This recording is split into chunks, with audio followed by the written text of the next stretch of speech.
Beep, beep, beep, beep. Hello, good people. Welcome to the Court of the EDI Jester. As all of you may well be aware, in the last few days, the WHO, the World Health Organization, who once an austere and well understood body, have gone completely mad.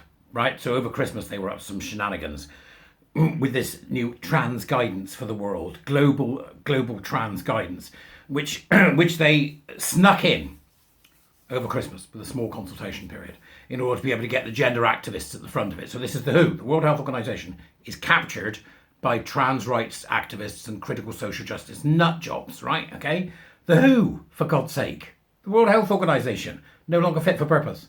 That's what this stuff does. So I was expecting to see some responses because they've asked for a consultation to be in, I think, by January the 8th was the date that they said. You're going to get them in by January the 8th and we're away. So before I start, do become a warrior teacher. You've still got time. All right. Okay. Still got time. Second Thursday of this month. So please do let me know. And if you can, buy me a coffee, the usual stuff. All right. So before that, we got Our Duty. Right. Now, Our Duty is a group set up by somebody I know who was involved in the setup called Keith. Right. And Keith does great work with parents, particularly parents. And it is now a international phenomenon. So what we've got for you today is something from Our Duty Canada that I think some of you may find very useful when it comes to responding to the WHO's ridiculous gender wibble, right? So it's their response and you can use it as a template. So it's their response and you can use it as a template. The links as usual in the doobras. Let me know in the comments whether this is useful to you and perhaps, find Our Duty Canada on Twitter and thank them, because this is a very useful document indeed, one that can help you focus on what needs to be said about this group of activists who are attempting to grasp power at the World Health Organization. So they've said, with the most progressive countries in the world now denouncing so-called gender-affirming care, the WHO appoints radical trans activists to write a gratuitous global guideline. Global guidelines written by anti-reality, anti-science, anti-human, anti-sex, anti-gay, anti-women, nut jobs in the WHO. It's insane, isn't it? It's absolutely, you sit back and go, no. Yes, that's the truth. On December the 18th, 2023, the World Health Organization, the WHO, announced on the development of a guideline on the health of trans and gender diverse people, seemingly as a last-ditch effort to collect trans kids, because that's what they're after, the kids, and vulnerable adults for an ailing movement, while the most progressive countries in the world rapidly distance themselves from so-called gender-affirming care. It's harm. It's medical harm. That's it. Medical harm. That's what it is. No mere concerned parents, justice-minded lawyers, ethical doctors, or ordinary mentally stable people are to be involved in creating guidelines for the optimal health of people with transgender ideation. Instead, 21 activist scholars, activist doctors, and just activists are to compromise the Guidelines Development Group, the CDG, charged with writing a guideline that will inform the care of gender-confused people around the world. Is this a last-ditch attempt? Maybe they're right. Maybe Our Duty Canada has hit on something here, that actually this is a last-ditch attempt, and they're like Hitler in the bunker, having a party and marrying his missus. Maybe that's where we're at. It's a last-ditch attempt. This approach, they continue, seems to defy the world's rapidly declining appetite for gender change affirmation, you're bloody right, and desperately shore up the medical industry's preferred interventions, no matter how self-evident their barbarism and disastrous effect on families and societies. One of the purported experts chosen to write the guidelines is Canadian academic and radical activist Florence Ashley, author of a 2023 paper titled Gender,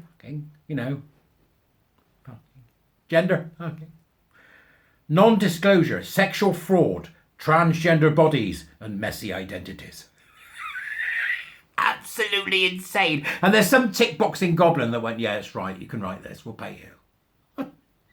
Gender and non-disclosure, sexual fraud, transgender bodies and messy identities. It's just fantasy and it's just garbage. It's just fantasy land. As well as another one they've also released, a paperback soon called Gender Non-Disclosure. Oh no, the pleasures and politics of living in a gendered body. They are utterly insane. And they're working with the WHO. This lunatic is working with the WHO. Who's somebody in the Who's a closet, aren't they? Somebody's in the Who's a gusset snuffler. Somebody in the Who, isn't it? Somebody in the Who likes to tickle the trans rectum. Come on, own up. Who is it? Which one of you? Which one of you is sitting there in the Who going, ooh, they're all coming in. Ooh. Who's the chaser or the cross-dresser? You know, or the suspender regarder? Who is it? Come on. Somebody's there. Come on, the Who. Own up. Which one of you is it? Come on. Which one of you's banging themselves on the bottom with a Woman Weekly? It isn't simply for a shock value of the book, which features critical essays, erotica and stitched up memories, and explores sexual arousal as a site of knowledge about the self and world. Just garbage. It literally is effluent from the gender identity world, isn't it?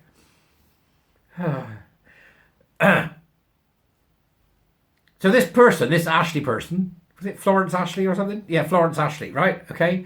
Is involved in writing medical documentation for the Who. Like they say here, that Ashley's participation in the unnecessary global guideline is a huge red flag. Ashley's entire life, it seems, has become devoted to undermining concerned parents of children captured by transgender ideation. Over the last few years, I've been writing about the conviction among cis parents that being trans is a social contagion that has climbed to heights of pandemic proportions. I have dedicated to proving the fallacy of the suggestion. So in other words, they want to undo what we understand to be true about this, you know, trans and gender nonsense, the TQ plus and the LGBTQ had knees and bumps and dated people, you know, yeah, because they're a full-on trans activist who is now writing medical guidelines for the Who. Just beyond the pale. Beyond the pale.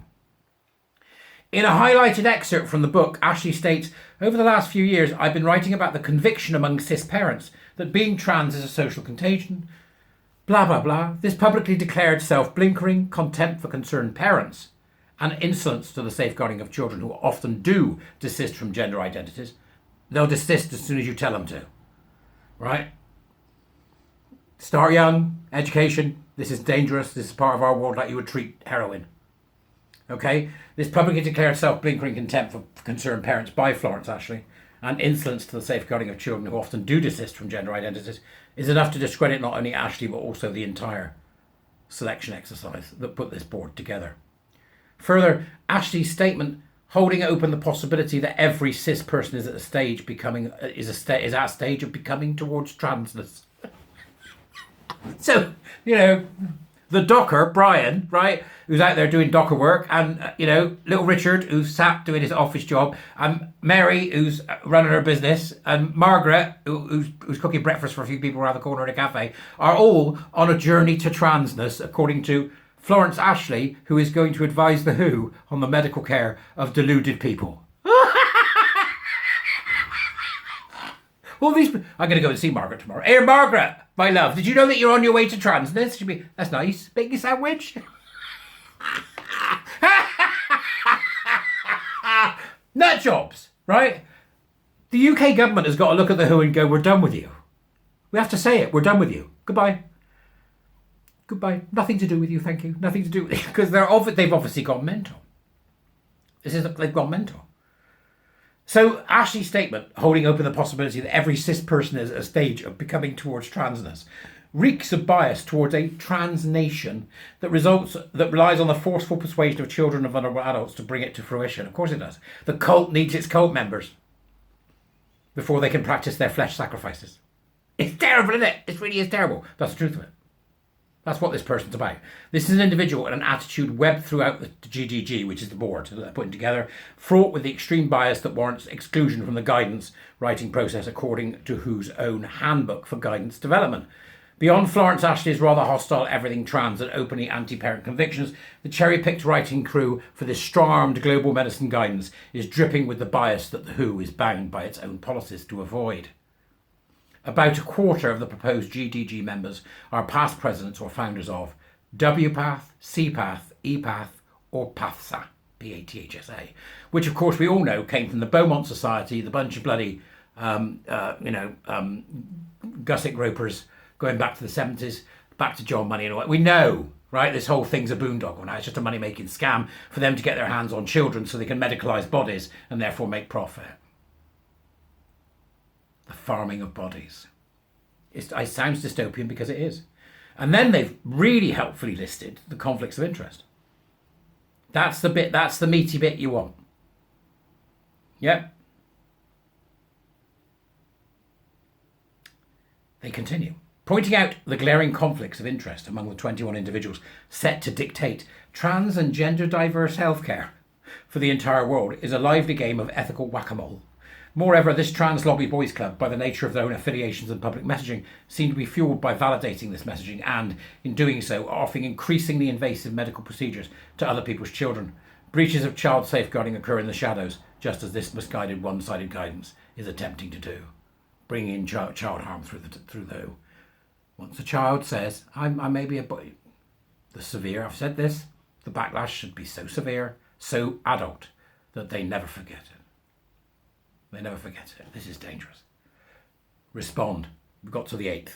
Go and have a look at what I put there in the doobers from Our Duty Canada. And thank you, Our Duty Canada, for your work on this, which I think will be a tremendous guide and help to people that wish to respond.